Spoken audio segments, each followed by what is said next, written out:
Well, thank you so much, Paul, for joining us today. Thank you for being a part of the C19 Experience and sharing your story with us. You're welcome. So I would love to start at the beginning, or kind of like before the beginning. So life before COVID.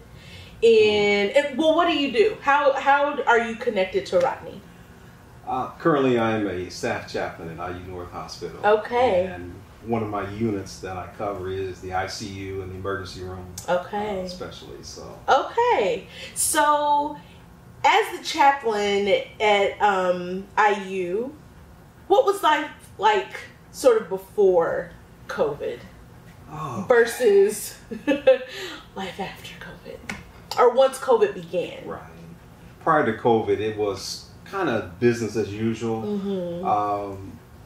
More happy-go-lucky around the hospital. Once COVID hit, there were a lot of changes. We had to change the way we interacted. We went to mask, and we had to change a lot of protocols and even the visitation policies. So it was a big change from COVID to pre-COVID. Yeah.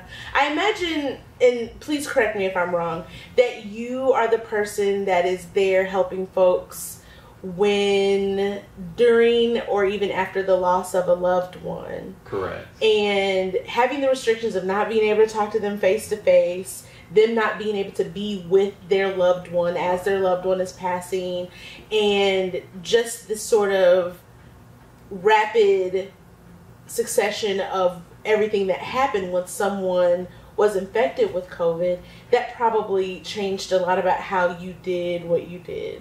It did, and we had to even put in different protocols. So if it was not end of life, then we were not allowed to have family in or friends. Okay. If it became a situation where it was probably going to end up with the patient passing, then we were allowed to have at least one of the loved ones or significant other come in and visit with the patient with the proper protocol and PPE equipment and stuff. So it was really different. I often tell the staff that I work with, when a patient does pass, that's kind of when my job gets a little more intense, because I'm dealing with the family and what happens after that. And then also part of my job is caring for the staff as well. So I minister to the team members as well, because they've gone through a lot and had experienced a lot of trauma. Absolutely. So there was a lot of, to put it lightly, stress among the healthcare workers, and it was a lot. It was an onslaught, right? And things going quickly, and people not knowing what tomorrow or the next hour was going to bring. So what was that like, ministering to the staff at IU? It was difficult at the beginning because where I'm at, I'm mostly there by myself until the afternoon. There's another staff chaplain that comes on board. Okay. They take care of the cancer center until after 5 p.m. Then they come over to the hospital side. Okay. So it's something that is difficult, but I really enjoy it because I learn to build relationships with the staff and get to know them and their family. So one of the things I do, I'm very observant when I come onto the floor. I want to check and see before I even encounter the team members, just how they're doing. I look at their body language. I try to see how they're interacting with the other team members. So we were able to forge a very good relationship, and they know me and they know that they can call on me and I'm there to assist them. I even help them in the end of life, preparing the patient to be seen by the family or whatever is needed. We all pitch in. Yeah. So I got to know them and what their needs are. So one of the things I possess is I have a very calming presence, and I use that to my advantage because it helps me bring calm to any situation that I encounter. Absolutely. So, and I'm sure that was absolutely necessary and vital, especially at the peak. Yeah. Because we're not done.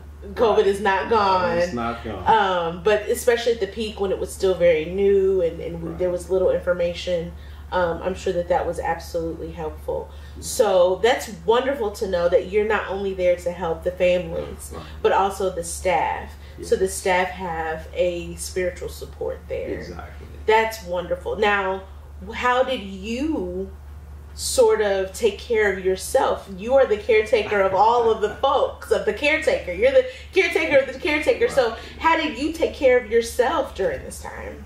One thing I've learned a valuable lesson, and that's self-care. And I understand when I reached my limits, then I was able to even engage my manager to help and come and assist, or even in times take over. Yeah. So recognizing when you are at a point where you will not be any good for anyone else is vital and key. And that's one thing I practice is balance, and that helps keep me going as well. Yes. So I can't be any good for anybody else if I'm not where I should be. That is a jewel that has been dropped. Like, I hope everyone watching has been able to pick up that jewel, because when you are able to feel that your limit is being reached, that is the time to tap out. Exactly. Because once you've reached your limit or you're above it, you're not helping anyone. And so if that is your focus, if that is your job, if that is the thing that you want to do, then it's very important to be able to realize that your limit has been reached